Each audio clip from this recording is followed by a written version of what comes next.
ഞാൻ തെറാപ്പിസ്റ്റിൻ്റെ അടുത്ത് പോയിട്ട് സംസാരിച്ചിട്ടുണ്ട്.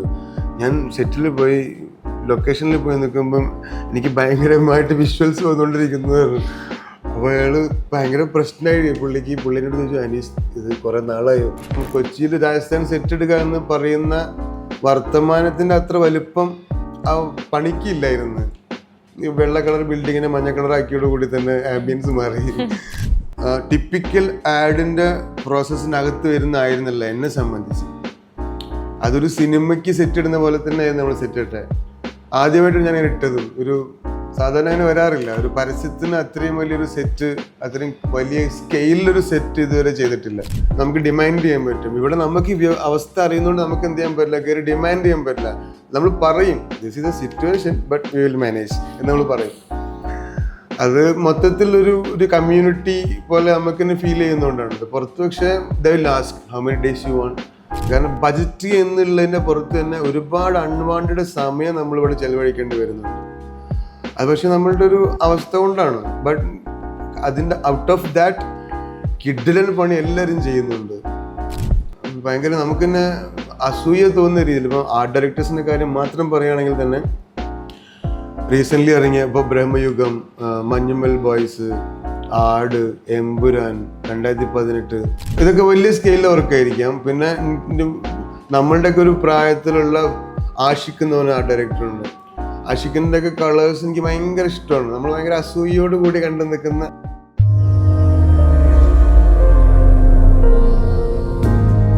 ഇപ്പം സിനിമ പോലെ തന്നെ അഡ്വർടൈസ്മെന്റ്സിലും ഈ ആഡ് ചെയ്യുന്നുണ്ട്. ഇപ്പം ഇത് ഈ സിനിമയും അഡ്വർടൈസ്മെന്റ്സും നോക്കിക്കഴിഞ്ഞാൽ ഇതിൽ ആർട്ടിൽ വരുന്ന ബഡ്ജറ്റ് ഡിഫറൻസ് എങ്ങനെയായിരിക്കും പറയാം? ആഡ് വേറെ തന്നെയാണ്, വേറെ തന്നെ അപ്രോച്ചാണ് അഡ്വർടൈസ്മെൻറ്റിൻ്റെ. സിനിമ പോലൊരു റിസർച്ചിൻ്റെയോ സിനിമ പോലൊരു പ്രീ പ്രൊഡക്ഷൻ്റെയോ സിനിമയ്ക്ക് നമ്മൾ തലച്ചോറ് ഇൻവെസ്റ്റ് ചെയ്യുന്ന അത്ര ഒരു ഇൻവെസ്റ്റ്മെൻറ്റ് ഒന്നിൻ്റെ ആവശ്യമില്ല എന്നുള്ളതാണ് ഒന്നാമത്തെ കാര്യം. വളരെ പ്രാക്ടിക്കലായിട്ട് വരുന്ന ഏജൻസിയുടെ കയ്യിൽ തന്നെ മിക്കവാറും ഇതിൻ്റെ സ്റ്റോറി ബോർഡുകൾ ഉണ്ടാകും. ഒരു വളരെ സ്പെസിഫിക് ആയിട്ടുള്ള ടൈം ലിമിറ്റ് ഉള്ളത് കൊണ്ട് തന്നെ ചിലപ്പോൾ ഒരു ദിവസം ഷൂട്ട് അല്ലെങ്കിൽ 2 ദിവസമായിരിക്കും ഷൂട്ട്. ഈ 2 ദിവസത്തിൻ്റെ അകത്ത് ഒരു ഷോട്ട് പോലും ആവശ്യമില്ലാത്തത് വയ്ക്കാതിരിക്കാൻ ഏജൻസിയും ക്ലയൻറ്റും ഒക്കെ സദാ ജാഗരൂകരായിരിക്കും. അതുകൊണ്ട് തന്നെ ഓരോ ഷോട്ടിനും, അത് ക്ലോസ് ആണെങ്കിലും വൈഡ് ആണെങ്കിലും മിഡ് ആണെങ്കിലും, ഓരോ ഷോട്ടിനും സ്റ്റോറി ബോർഡ് ഉണ്ടാകും.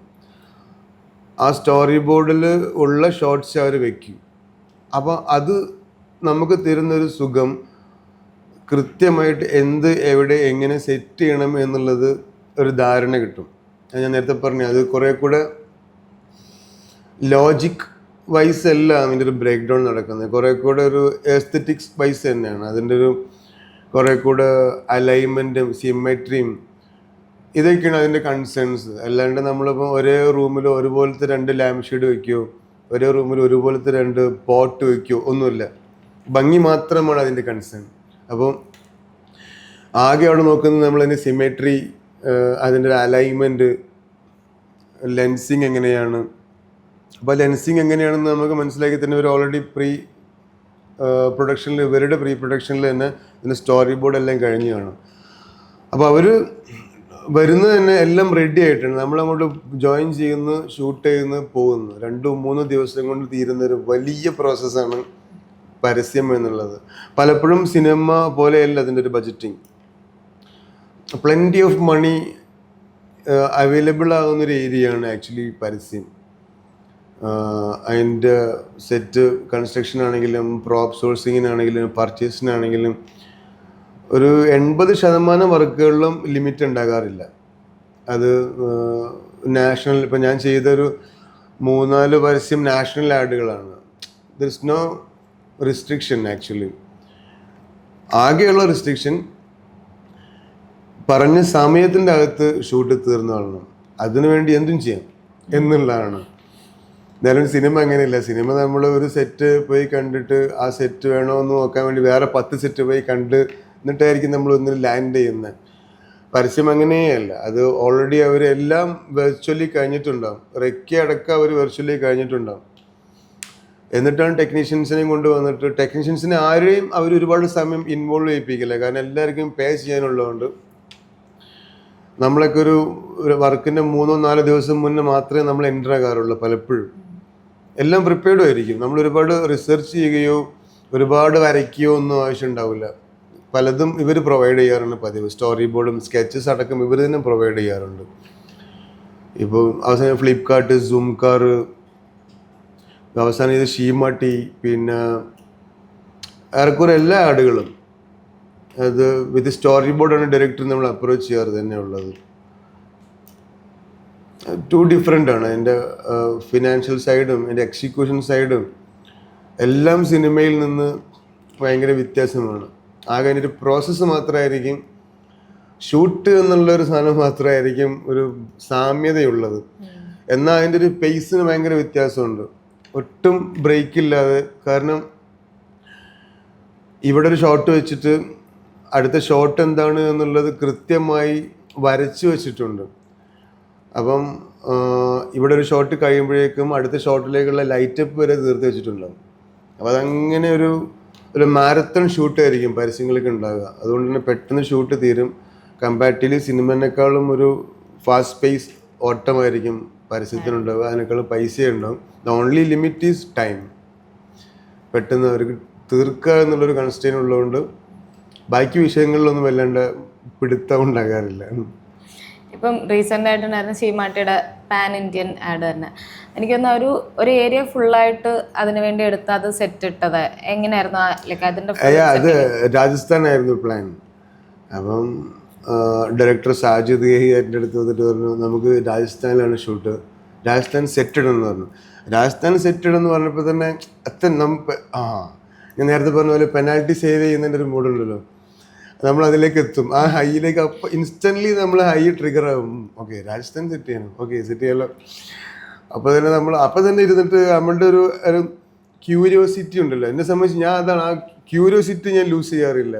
ഒരു ചൈൽഡ് ലൈക്ക് ക്യൂരിയോസിറ്റി ഉള്ള സാധനം ഉണ്ടല്ലോ ദിലത്തിനോട്. പിള്ളേർക്കുള്ളൊരു ആകാംക്ഷയും ഒരു ആർത്തിയും നമ്മളിൽ കീപ്പ് ചെയ്തില്ലെങ്കിൽ നമ്മളുടെ വർക്കിൻ്റെ എല്ലാവിധ മൂടും പോകും. ചിലപ്പോൾ നമുക്ക് പൈസ മര്യാദയ്ക്ക് കിട്ടില്ല, ചിലപ്പോൾ നമുക്ക് നല്ല ട്രീറ്റ്മെൻറ്റ് കിട്ടില്ല, ചിലപ്പോൾ നമുക്ക് ആവശ്യമുള്ള റെസ്പെക്റ്റ് കിട്ടില്ല.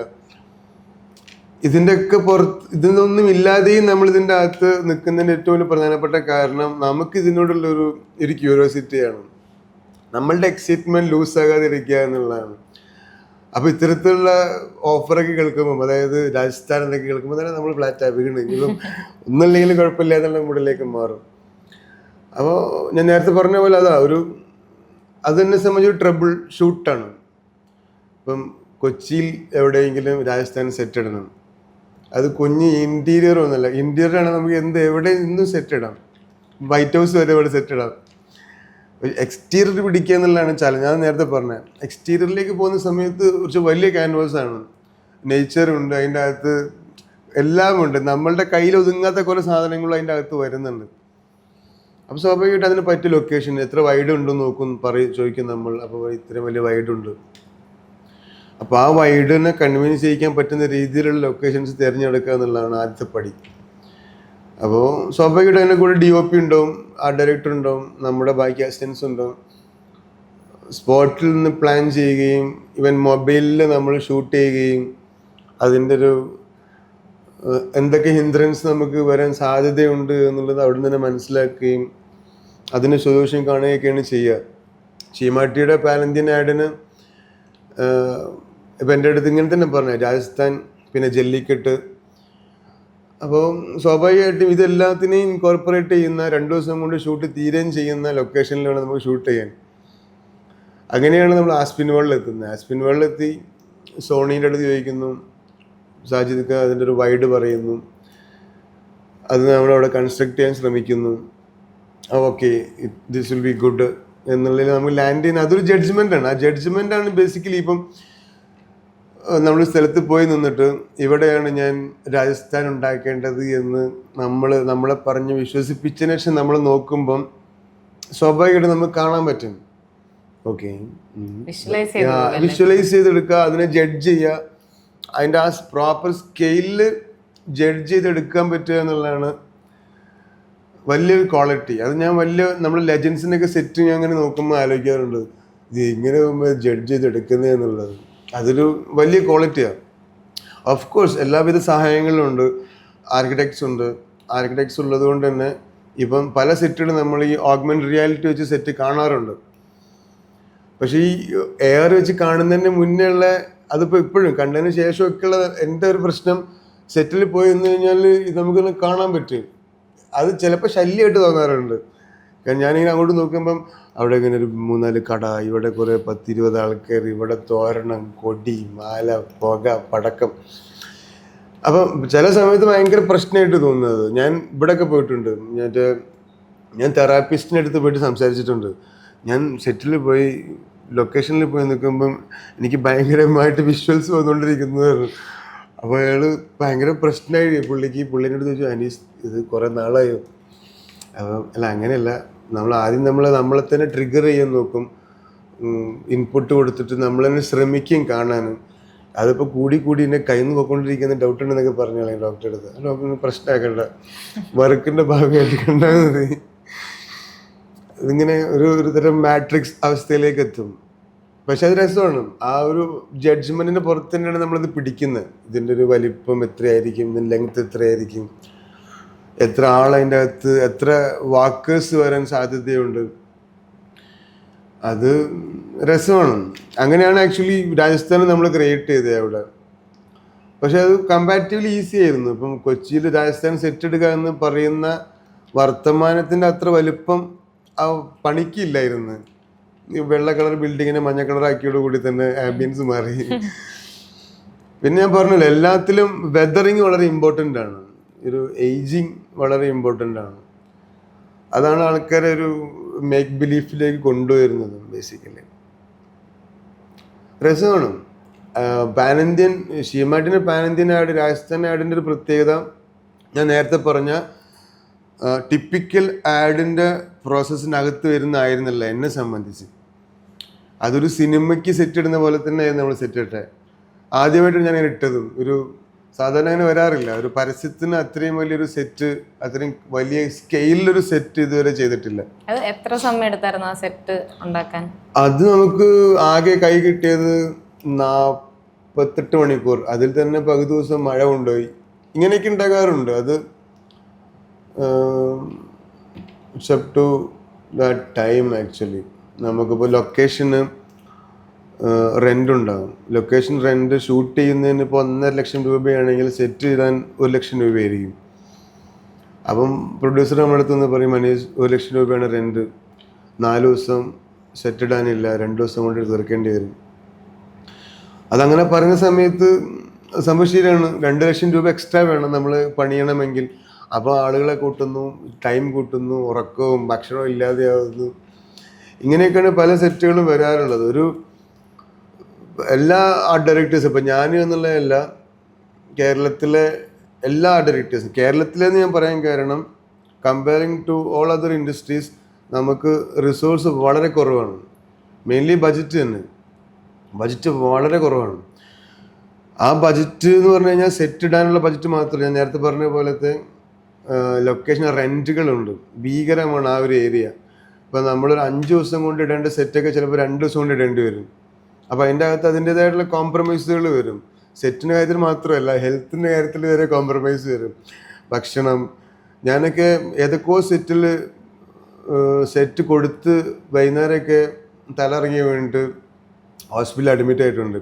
കാരണം 2-3 ദിവസം നമ്മൾ ഉറക്കൊഴിഞ്ഞിരിക്കുകയും ഭക്ഷണം കഴിക്കാണ്ടിരിക്കുകയും ഈ ഗ്ലൂക്കോസിൻ്റെയൊക്കെ ലെവൽ, ഷുഗർ ലെവലൊക്കെ കുറഞ്ഞിട്ട്, BP ലെവലൊക്കെ കുറഞ്ഞിട്ട് പലപ്പോഴും പോയി അഡ്മിറ്റ് ആകാറുണ്ട്. പിള്ളേരൊരു ട്രോൾ തന്നെ, ഓ വീണില്ലല്ലേ, എന്നാൽ വീണോളും. അതായത് നമുക്ക് തന്നെ മനസ്സിലാവും വീഴാനായി എന്നുള്ളത്. പലപ്പോഴും അതൊക്കെ ഇത്തരം പ്രശ്നങ്ങൾ കൊണ്ട് സംഭവിക്കുന്നതാണ്. പല മനുഷ്യന്മാരും ഉയര കൊടുത്ത് തന്നെയാണ് സെറ്റ് ചെയ്യണത് എല്ലാ പരിപാടികളും. പുറത്ത് പക്ഷേ സുഖമാണ്. അപ്പം ഞാൻ അമ്പാലൻ്റെ കൂടെയൊക്കെ വർക്ക് ചെയ്തിട്ടുണ്ട്. അപ്പം പുറത്ത് സിനിമകളുടെ വലിപ്പം കൂടുതലായതുകൊണ്ടും അവിടുത്തെ ക്യാൻവാസ് വലുതായതുകൊണ്ടും കുറെ കൂടെ റിലാക്സ്ഡ് ആണ്.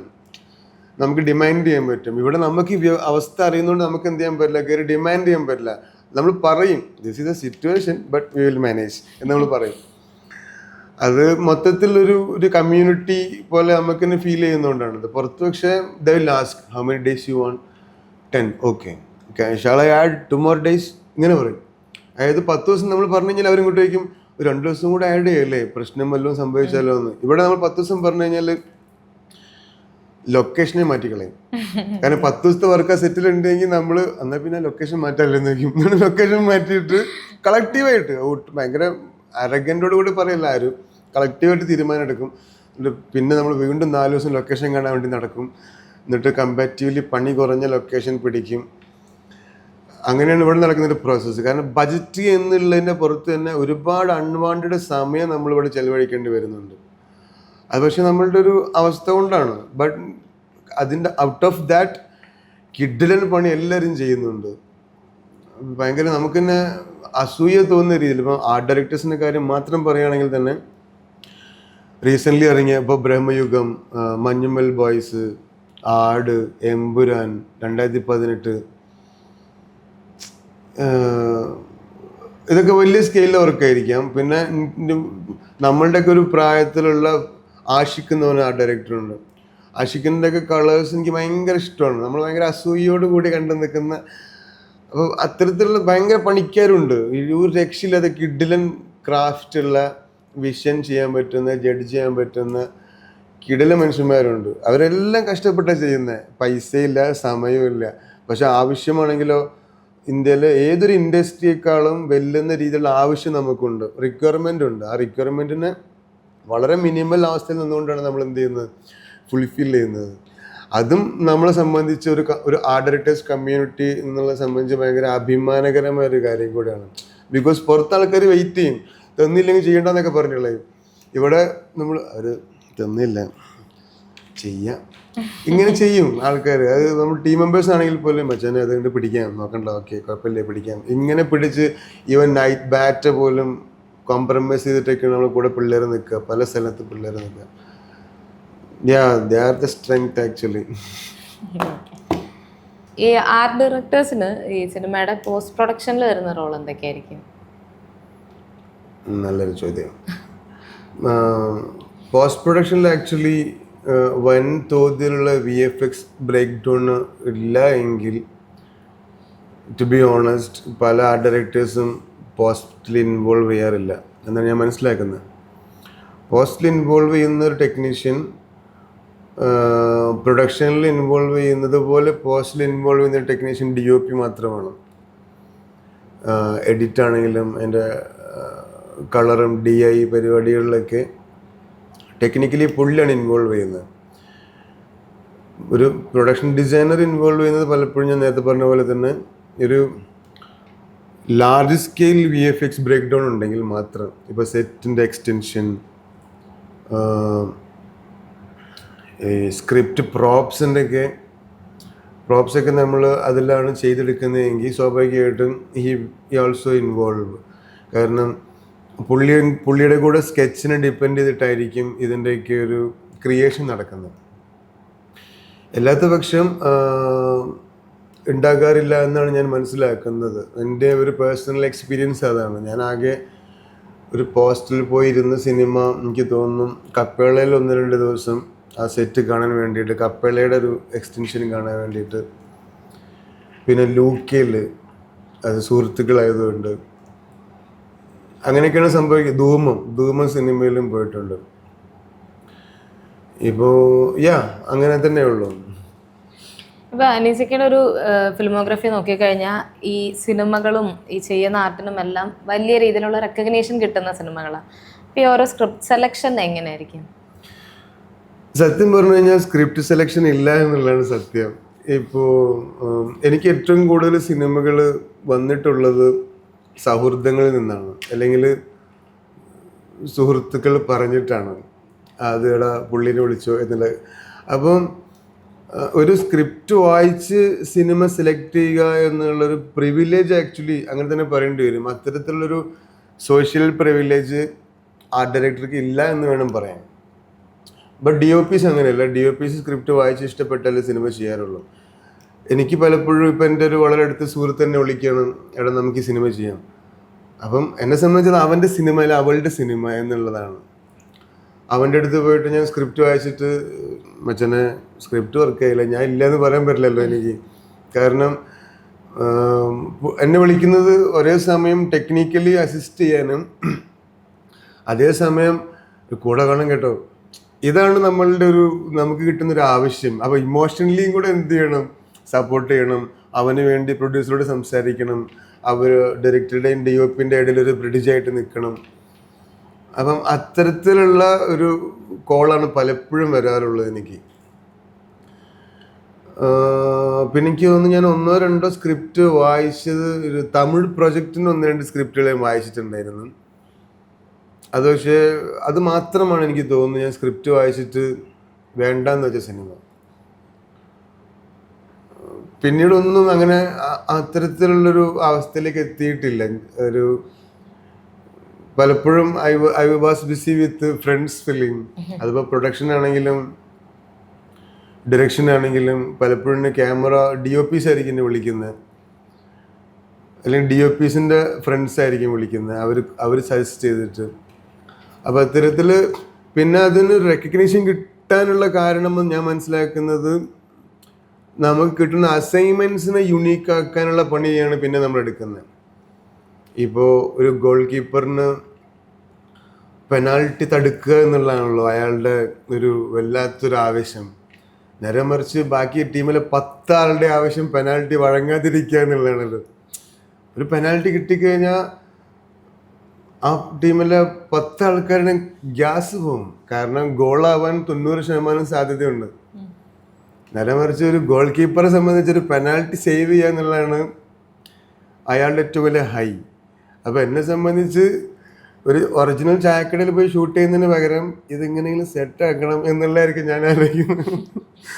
അല്ലെങ്കിൽ അത് കുറച്ചുകൂടി യുണീക്കായിട്ട് ഷൂട്ട് ചെയ്യാൻ പറ്റുക എന്നുള്ളതായിരിക്കും ഞാൻ ആലോചിക്കുന്നത്.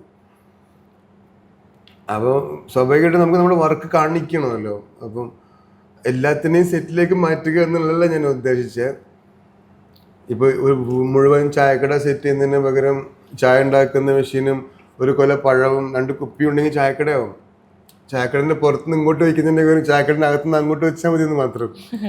മനസ്സിലായോ? അപ്പം ബാക്ക് ഡ്രോപ്പ് സെറ്റ് ചെയ്യാം. അതേപോലെ തന്നെ ബാക്ക് ഡ്രോപ്പ് സെറ്റുകളുണ്ട്, അതേപോലെ തന്നെ ഫോർഗ്രൗണ്ട് സെറ്റുകളുണ്ട്. എക്സ്പെൻസ് സെറ്റുകളിൽ കുറയുന്നത് ഫോർഗ്രൗണ്ട് സെറ്റുകളാണ്. അപ്പം പല ആൾക്കാരും അങ്ങനെ അപ്രോച്ച് ചെയ്യാറുണ്ട്. ബജറ്റിനനുസരിച്ചും സിനിമയ്ക്കനുസരിച്ചും സിനിമയുടെ വലുപ്പത്തിനനുസരിച്ചും ഒക്കെ. അപ്പം അങ്ങനെയാണത്. നമുക്കൊരു സ്ക്രിപ്റ്റ് വായിച്ച് സ്ക്രിപ്റ്റ് ഇഷ്ടപ്പെട്ട് അങ്ങനെ ചെയ്യാറില്ല.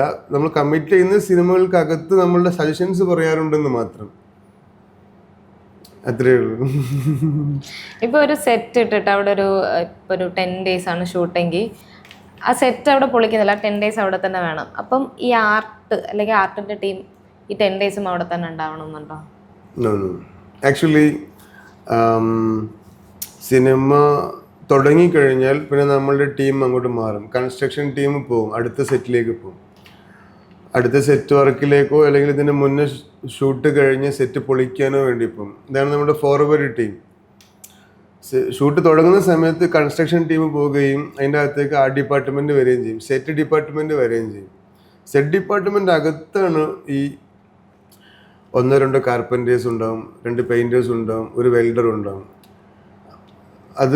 ഒരു ബാക്കപ്പ് ടീമാണ്. എന്ത് വേണമെങ്കിലും സംഭവം. ഇപ്പോൾ ക്യാമറമാൻ വന്ന് പറയുകയാണ്, ചില നൈറ്റ് നമുക്കൊരു ഷോട്ടുണ്ട്, ഈ ചുമരൊന്ന് പൊളിച്ചിട്ട് നീക്കി തരുമോ എന്ന് ചോദിക്കുമ്പം അത്തരം സ്പോട്ട് റിക്വയർമെൻറ്റുകൾ പരിഹരിക്കാൻ വേണ്ടിയുള്ള കൺസ്ട്രക്ഷൻ ടീം ഉണ്ടാവും. ഇത് റെപ്രസെൻറ്റേഷൻ മാത്രമേ ഉണ്ടാവുള്ളൂ, 3-4 പേര് മാത്രം. ബാക്കി എല്ലാവരും പോയി കാണും. ബാക്കി full art department, construction team എല്ലാവരും പോകും. അവർ ഒരു ആർക്കിടെക്റ്റ്, ഡിസൈനർ, അസോസിയേറ്റ്, പിന്നെ ഈ പറയപ്പെടുന്ന കാർപ്പൻറ്റേഴ്സ്, പെയിൻറ്റേഴ്സ്, വെൽഡേഴ്സ്, അതൊരു ടീമാണ്. അത് വർക്കിൻ്റെ വലുപ്പത്തിനനുസരിച്ച് കൂടുകയും കുറയുകയും ചെയ്യാം. അവരടുത്ത ടീം അടുത്ത സെറ്റ് ഇടാനോ അതല്ലെങ്കിൽ മുന്നേ കഴിഞ്ഞ സെറ്റ് പൊളിക്കാനോ വേണ്ടി പോയിട്ടുണ്ടാവും. പിന്നെയും ബസൂക്ക ഉണ്ട് ഇനി വരാൻ പോകുന്ന പ്രോജക്റ്റ്. ബസൂക്കയുടെ എന്തെങ്കിലും പറയാറായിട്ടുണ്ടോ? ബസൂക്ക പറയാം. കാരണം ബസൂക്ക കുറച്ചുകൂടെ ഇച്ചിരി പോസ്റ്റേഴ്സ് കണ്ടു കാണും. ഇച്ചിരി ഫ്യൂച്ചറിസ്റ്റിക് ആയിട്ടുള്ള ഡിസൈൻ എലമെൻറ്റ്സ് അതിൻ്റെ അകത്തുണ്ട്, എനിക്ക് അങ്ങനെ പറയാൻ പറ്റും. പിന്നെ one of my favourite DOP നിമീഷാണ് അതിൻ്റെ DOP. റോബി ഉണ്ട് സെക്കൻഡ് ഷെഡ്യൂളിൽ. ഭയങ്കര എന്താ പറയുക, ഇതുവരെ കാണാത്തൊരു മമ്മൂക്ക വരും ബസൂക്കയും. പുള്ളിയുടെ ഒരു സ്വാഗും മാസും ഒക്കെ നമുക്ക് തന്നെ എക്സൈറ്റഡ് ആണ്. ഇത് രസമുണ്ട് പരിപാടികൾ. പിന്നെ സെറ്റ് ഡിസൈനിങ്ങിൽ നമ്മൾ AI വിഷ്വലൈസറുടെ ഒക്കെ ഹെൽപ്പോട് കൂടെ കുറേ കൂടെ യുണീക്കായിട്ടാണ് സെറ്റ് ഡിസൈൻ പിടിച്ചിരിക്കുന്നത്. അതും നന്നായിട്ട് സഹായിച്ചിട്ടുണ്ട്. ഈ AI വിഷ്വലൈസിങ് നമ്മൾ ഫോട്ടോഷോപ്പിലും മറ്റുമൊക്കെ ഇട്ട് ഡിസൈൻ ചെയ്തതിന് AIക്ക് കൊടുക്കുകയും ഒരാൾ നമ്മുടെ കൂടെ ഉണ്ടായിരുന്നു, DOPയുടെ ഫ്രണ്ട്. അത് കുറേ കൂടെ സെറ്റിനെ യുണീക്ക് ആക്കിയിട്ടുണ്ട്. ആൻഡ് മൾട്ടിപ്പിൾ സെറ്റ്സ് ഉണ്ട്. ബസൂക്കയുടെ പേര് പോലൊക്കെ തന്നെ പേര് പോലെ തന്നെയാണ് സിനിമയും എന്ന് ഞാൻ പറഞ്ഞു നിർത്താം. കാരണം ഇനി 49 ദിവസം 45 ദിവസം കൂടെ ഉണ്ട്. ഞാൻ ഭയങ്കര എക്സൈറ്റഡ് ആണ്. ബസൂക്കയിലായാലും ഇനിയിപ്പം വരാൻ പോകുന്ന ബേബി ഗേൾ ഉണ്ട് ഗരുഡൻ ടീമിൻ്റെ, ആട് 3 ഉണ്ട്. റിലീസ് ബസൂക്കയാണ്. അതിൻ്റെ കൂടുതൽ പറയണമെന്നുണ്ട്, പക്ഷെ എനിക്ക് അങ്ങോട്ട് പരിമിതികൾ കാരണം അധികം പറയാൻ പറ്റില്ല അല്ലേ. കുറച്ച് ഇൻസിസ്റ്റ് ചെയ്താൽ പറഞ്ഞു പോകാനും സാധ്യതയുണ്ടെന്നുള്ളതുകൊണ്ട് നമുക്ക് നിർത്താം. അതെ, ഉറപ്പായിട്ടും. അപ്പൊ എല്ലാം ഇനി വെയിറ്റ് ചെയ്തിരിക്കുന്ന പ്രോജക്ട്സ് തന്നെ. ബസൂക്ക, ആട് 3 എല്ലാരും വെയിറ്റ് ചെയ്തിരിക്കുന്നു. One of the most anticipated സിനിമ ആർട്ടിസ്റ്റിന് പോലും, എന്റെ ആർട്ടിസ്റ്റുകൾ പോലും അങ്ങനെയാണ് വെയിറ്റ് ചെയ്യുന്നത്. അപ്പൊ മൻസിക, എന്തായാലും താങ്ക് യു സോ മച്ച്. കുറെ താങ്ക് യു സോ മച്ച്. അടുത്ത വർക്കിൽ വീണ്ടും കാണാം. Sure, thank you.